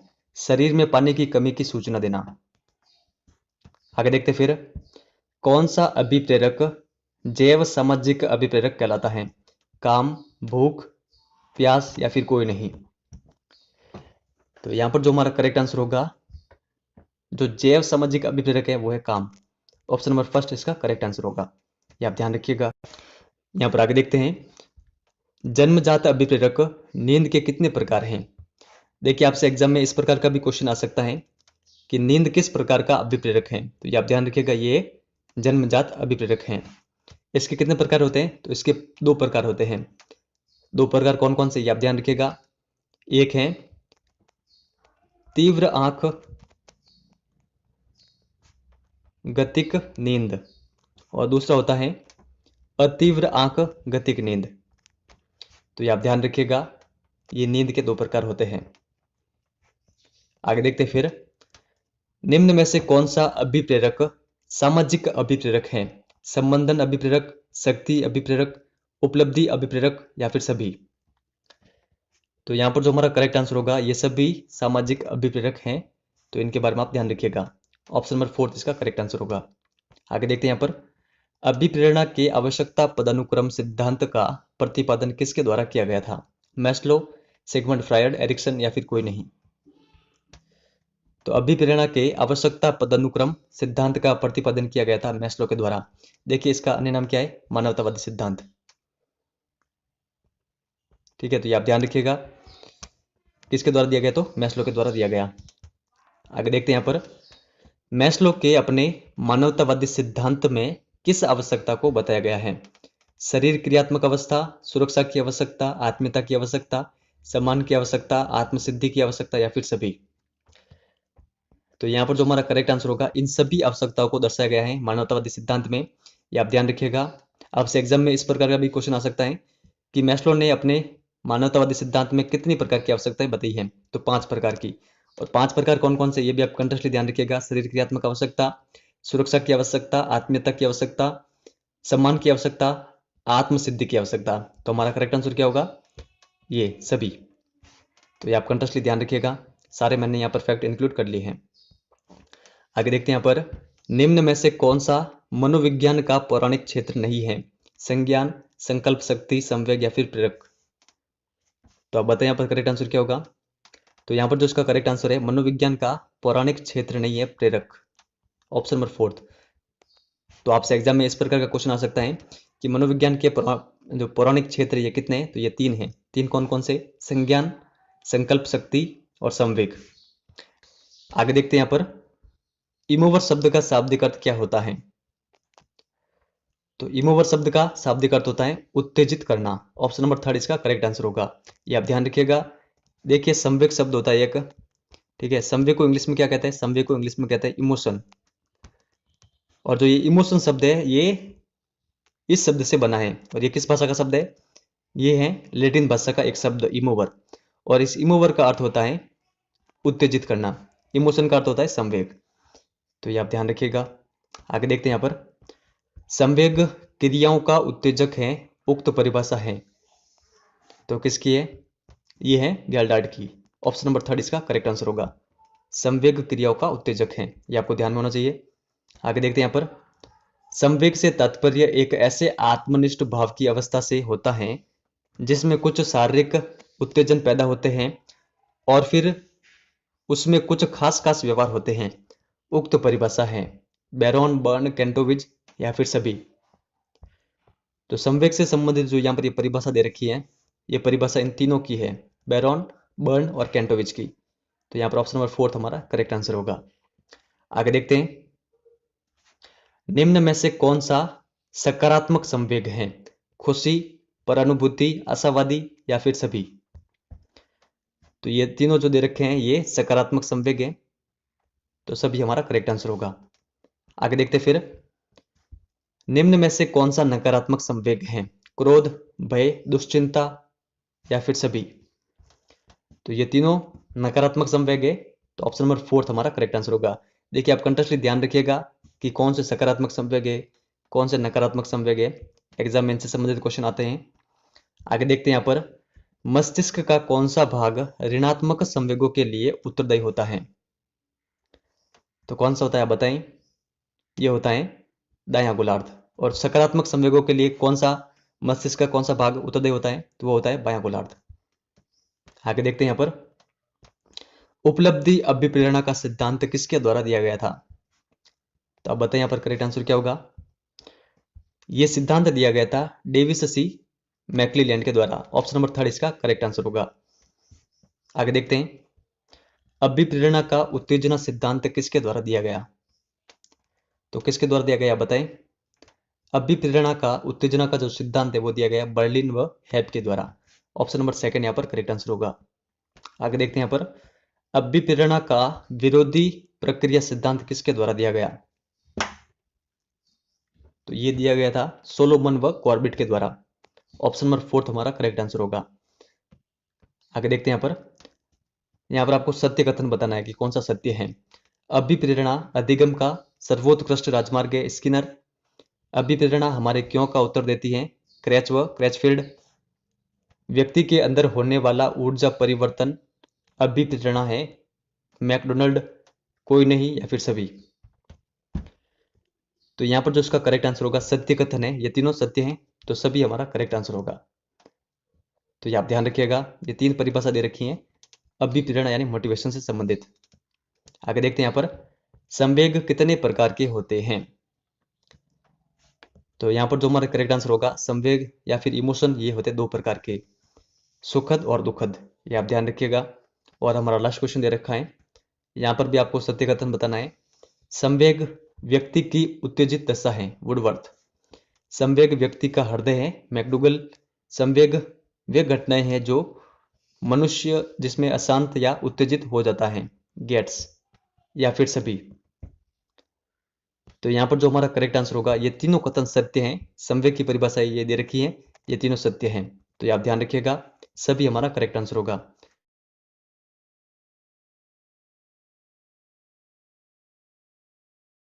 निम्न में से कौन से अधिगम सिद्धांत में उद्दीपक उद्दीपक के बीच साहचर्य होता है? प्रेक्षणात्मक अधिगम सिद्धांत में, प्राचीन अनुबंधन के सिद्धांत में, क्रिया प्रसूत अनुबंधन के सिद्धांत में या फिर अव्यक्त अधिगम सिद्धांत में। तो आप बताएं यहाँ पर करेक्ट आंसर क्या होगा? उद्दीपक उद्दीपक के बीच साहचर्य होता है प्राचीन अनुबंधन के सिद्धांत में। तो ऑप्शन नंबर सेकंड हमारा करेक्ट आंसर होगा। ये किसके द्वारा दिया गया? ये दिया गया था पावलोव के द्वारा। और पावलोव ने किस पर प्रयोग किया था? तो पावलोव ने कुत्ते पर अपना प्रयोग किया था। तो ये फैक्ट भी आप ध्यान रखिएगा। यहाँ पर आगे देखते हैं, बालकों के सामने अनुकरणीय व्यवहार करना चाहिए, यह युक्ति अधिगम के किस सिद्धांत से संबंधित है? प्रेक्षणात्मक अधिगम, प्राचीन अनुबंधन, क्रिया प्रसूत अनुबंधन या फिर अव्यक्त अधिगम। तो यहाँ पर जो हमारा करेक्ट आंसर होगा वो होगा ऑप्शन नंबर फर्स्ट, प्रेक्षणात्मक अधिगम। देखिए प्रेक्षणात्मक अधिगम ये वर्ड आपको समझ में नहीं आ रहा होगा, अगर इसकी इंग्लिश आप जान लेंगे तो ये आपको आसानी से समझ में आ जाएगा। प्रेक्षणात्मक अधिगम को इंग्लिश में कहते हैं ऑब्जर्वेशनल लर्निंग, ये भी आप ध्यान रखिएगा। फिर यहाँ पर नेक्स्ट आगे देखते हैं, अधिगम के बारे में कौन सा कथन सत्य नहीं है? अधिगम व्यवहार में परिवर्तन है, अधिगम निष्पादन से भिन्न होता है, अधिगम में व्यवहार में तुलनात्मक रूप से स्थायी परिवर्तन होता है, अधिगम वृद्धि व परिपक्वता के कारण होता है। तो यहाँ पर सत्य कथन कौन सा नहीं, आप बताएं। यहाँ पर जो हमारा करेक्ट आंसर होगा अधिगम के बारे में ऑप्शन नंबर फोर्थ करेक्ट नहीं है। ऊपर के जो ये तीनों कथन है ये अधिगम के बारे में सत्य है, तो इन तीनों के बारे में आप ध्यान रखिएगा। फिर यहाँ पर आगे देखते हैं, बालक द्वारा प्रश्न का सफाई से तथा सही उत्तर लिखने पर अध्यापक प्रशंसा करता है, इससे बालक के सफाई से तथा सही उत्तर देने का व्यवहार बढ़ता है। यह कौन से अधिगम सिद्धांत पर आधारित है? तो आप बताएं यहाँ पर करेक्ट का आंसर क्या होगा। यहाँ पर अंतर्दृष्टि का सिद्धांत, प्रेक्षणात्मक अधिगम का सिद्धांत, प्राचीन अनुबंधन सिद्धांत या फिर क्रिया प्रसूत अनुबंधन सिद्धांत। देखिए यहाँ पर इस क्वेश्चन में पुनर्वलन काम कर रहा है। अध्यापक प्रशंसा करता है तो फिर जो बालक है, बालक के सफाई से और सही उत्तर देने का जो व्यवहार है वो बढ़ता है।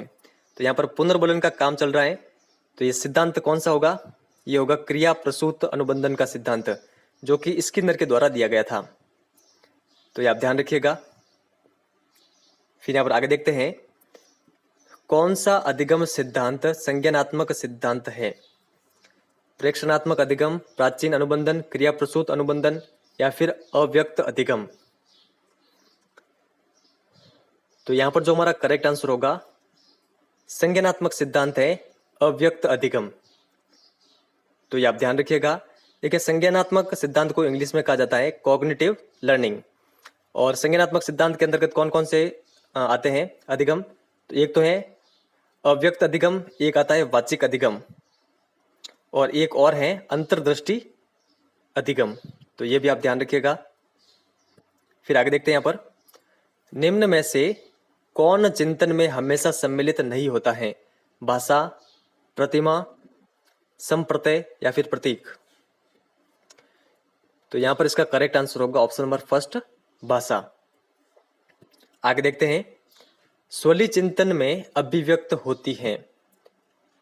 तो अब बताइए यहाँ पर करेक्ट आंसर क्या होगा? अभिप्रेरणा की, भाषा की, काल्पनिक विचार तथा इच्छाओं की या फिर वास्तविक स्थिति की। तो अब बताइए स्वली चिंतन में किसकी अभिव्यक्ति होती है? तो ये होती है काल्पनिक विचार तथा इच्छाओं की।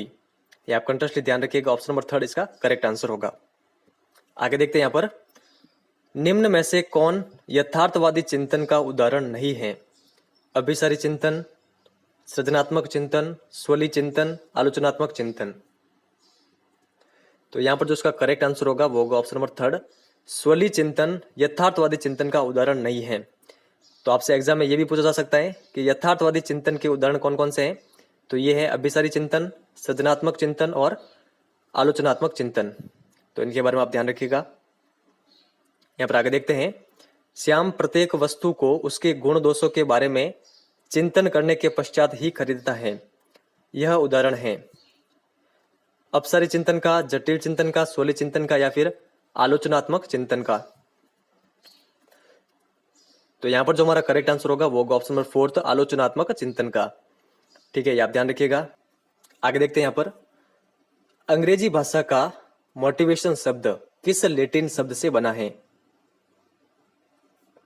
तो ये बना है ऑप्शन नंबर फर्स्ट, मोवियर से। और इसका अर्थ क्या होता है? इसका अर्थ होता है गति करना। ये आप कंट्रास्टली ध्यान रखिएगा। आगे देखते हैं, निम्न में से अभिप्रेरणा का मूल तत्व नहीं है? आवश्यकता, प्रणोद, उपलब्धि या फिर प्रोत्साहन। तो यहां पर जो अभिप्रेरणा का मूल तत्व नहीं है वो है उपलब्धि। तो यहां पर मूल तत्व कौन कौन से है? आवश्यकता, प्रणोद और प्रोत्साहन। तो इनके बारे में आप ध्यान रखिएगा।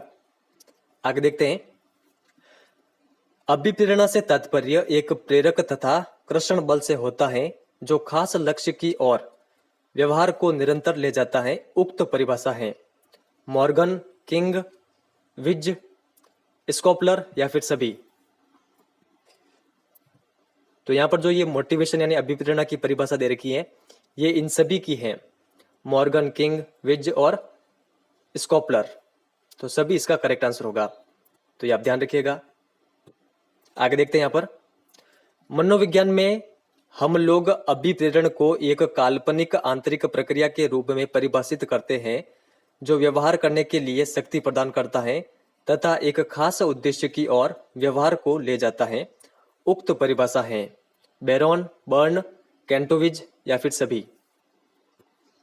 तो यहाँ पर जो ये अभिप्रेरणा की परिभाषा दे रखी है ये इन तीनों की है, तो सभी हमारा करेक्ट आंसर होगा। तो ये आप कंटिन्यूअसली ध्यान रखिएगा। फिर नेक्स्ट आगे देखते हैं अभिप्रेरण के मुख्य सामान्य प्रकार होते हैं 1, 2, 3 या फिर 4। तो यहाँ पर हमारा करेक्ट आंसर होगा ऑप्शन नंबर सेकंड 2। कौन कौन से? जैविक अभिप्रेरण और मनोसामाजिक अभिप्रेरण। तो इनके बारे में आप ध्यान रखिएगा। फिर आगे देखते हैं संवेग शब्द का अंग्रेजी रूपांतरण इमोशन है जो लैटिन भाषा के किस शब्द से बना है?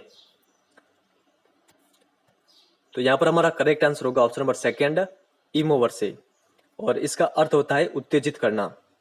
ये एक लैटिन भाषा का शब्द है, ये आप ध्यान रखिएगा। आगे देखते हैं यहां पर व्यक्ति भालू या शेर को देखता है, भाग जाता है, इसीलिए डर जाता है। यह कथन निम्नलिखित में से किस सिद्धांत की ओर इशारा करता है? तो आप बताएं यहां पर करेक्ट आंसर क्या होगा? तो यह कथन इशारा करता है जेम्स लॉन्जे सिद्धांत की ओर। यहां पर ऑप्शन नंबर सेकंड हमारा करेक्ट आंसर होगा, तो ये आप ध्यान रखिएगा।